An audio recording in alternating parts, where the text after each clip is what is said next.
بہت اچھا سوال کہ بچوں کے سیکھنے کے انداز مختلف ہیں، ان کے رجحانات مختلف ہیں، لیکن آپ کو محسوس ہوتا ہے کہ آپ کا ٹیچنگ اسٹائل ایک ہے. تو ایک کام تو یہ کیجئے کہ انٹریکٹیو بنائیے. تو وہ جو دوسرے ٹائپ کے لرنرز ہیں ان کو یعنی بلکہ دو کام کیجئے. اپنے غیر ضروری روب سے اپنے بچوں کو محفوظ رکھیے. مطلب آپ کا روب داب یا اس سے بھی زیادہ خطرناک چیز ہے دہشت، ایسی چیز نہ ہو. بچے آپ کی پریزنس میں کمفرٹیبل ہوں اور آپ سے سوال کرنے کی ہمت انہیں ہو سکے، اور ان کو موقع دیجیے کہ وہ سوال کریں، انٹریکٹیو بنائیں. تو انٹریکٹیو بنانے سے یہ ہوگا کہ جو دوسری طرح کے یعنی جو مختلف نوعیت کے، جو ڈائیورسٹی بچوں کے لرننگ اسٹائلز میں ہے، آپ اس کو کیٹر کر سکیں گے. آپ کو سمجھ میں آئے گا کہ اچھا اس بچے کو یہ بات اس طرح سمجھ میں نہیں آئی. ایک بات تو یہ ہے. اور دوسری بات یہ ہے کہ بچوں کی لرننگ جو ہے نا، وہ ہماری ٹیچنگ پہ اوورلی ڈیپینڈنٹ نہیں ہونی چاہیے. یعنی بچوں کو ایک موقع یہ ملنا چاہیے کہ ان کے ساتھ یہ طے کیا جائے کہ آپ کو، یعنی بجائے اس کے کہ ہم یہ کہیں کہ میں آپ کو یہ سکھانا چاہتا ہوں، ان کے ساتھ یہ طے کیا جائے کہ ہمیں یہ کچھ سیکھنے کی ضرورت ہے، اور آئیے ذرا دیکھتے ہیں اس میں ہمیں آلریڈی کیا پتہ ہے، اس کو کیا بہتر طریقے سے سیکھا جا سکتا ہے. جب مطلب وہ خود آگے آئیں اور ان کو خود مطلب یہ اس کی کافی ڈیٹیلز ہیں. ابھی اس وقت ہوتا یہ ہے کہ یہ جو ہمارے پاکستان میں جو ایجوکیشن ماڈلز ہیں اس میں زیادہ تر لرننگ جو ہے وہ ٹیچر لیڈ لرننگ ہے. مطلب ہم اس کو غیر ضروری طور پر زیادہ لیڈ کر رہے ہوتے ہیں. ہم ان کو چھوڑ سکتے ہیں، ہم ان کو کہہ سکتے ہیں کہ اچھا ذرا 10 منٹ لیجئے، آپس میں ڈسکشن کیجئے، 5 منٹ لیجئے، ان 2 پیراگرافس کو اسٹڈی کیجئے اور بتائیے کہ اس سے کیا سمجھ آیا، اور لوگ اپنی لرننگ شیئر کریں.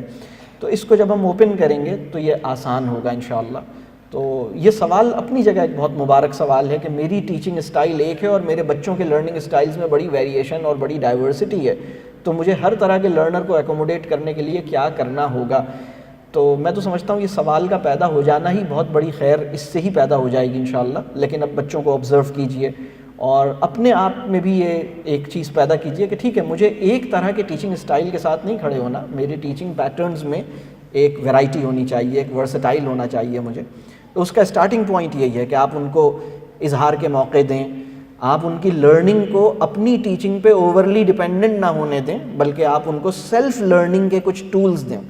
یہ جو خان اکیڈمی، واقف ہوں گے آپ لوگ خان اکیڈمی سے، تو سلمان خان کی ایک بڑی اچھی ویڈیو ہے جس میں اس نے یہ بات بلینڈڈ لرننگ یا فلپڈ کلاس روم، یہ بہت اہم کانسیپٹ ہے اور اس کو ذرا ایکسپلور کیجئے گا، فلپڈ کلاس روم یا بلینڈڈ لرننگ. اور اس میں وہ کہتا ہے کہ مطلب اس نے کہا کہ بھئی مستقبل کے کلاس رومز جو ہیں نا، ماضی کے کلاس رومز میں تو ایسا ہوتا تھا کہ جو طلبہ تھے ان کے کانسیپٹ کو ڈیولپ کرنے کی جو جگہ تھی وہ کلاس روم تھی.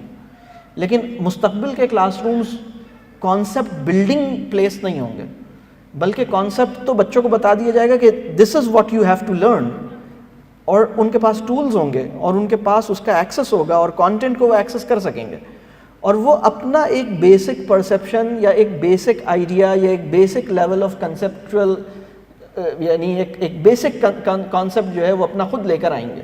اور کلاس روم جو ہے وہ پوسٹ کانسیپٹ فیز ہوگا. بات سمجھ آ رہی ہے؟ جہاں انہوں نے اپنا ایک تصور فارم کر لیا اور اب آئیے اس سے آگے کی چیز، وہاں پہ ڈسکشنز ہوں گے.